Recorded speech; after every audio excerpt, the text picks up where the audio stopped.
Macho John Madden in the Veracruz, Ciudad in Mexico.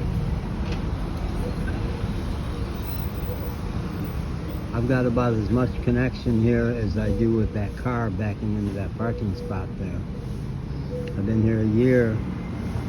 My Spanish handles all the standard transactions, but in this town where everybody seems to know each other, the shopkeeper does their business with me and then laughs and carries on with the person in front or behind me. Came through the line at the convenience store, and the girl who I like a lot, we had our magic moment and there was zero chemistry, nothing. Helps me leave. It's the way it's been in Mexico for a year. People say, do you have family here? No. Do you have friends here? Well, I have a friend in Cozumel. She was actually one of my favorite, very brief girlfriends. Nothing ever went wrong, so it ended in a lovely, lovely way. But she's married. She's got a business she's running. I have corresponded with her a couple of times on the road in my 4 years on the road.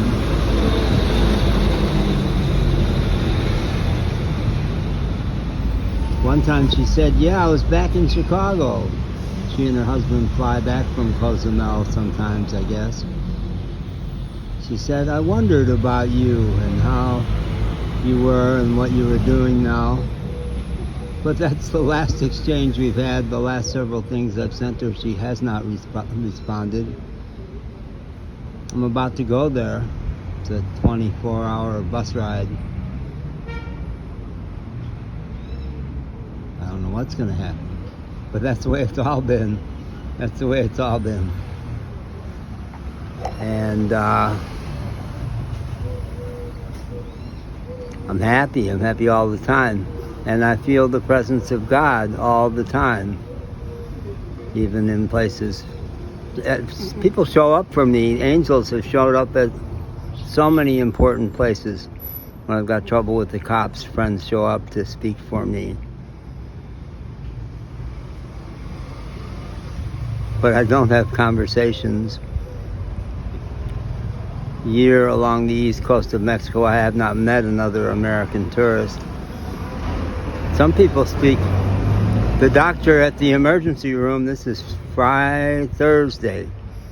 The doctor in the emergency room on Monday said, do you speak English? I said, yeah, better than Spanish. And she said, well, all three of us docs here, we speak English. Let's just talk English.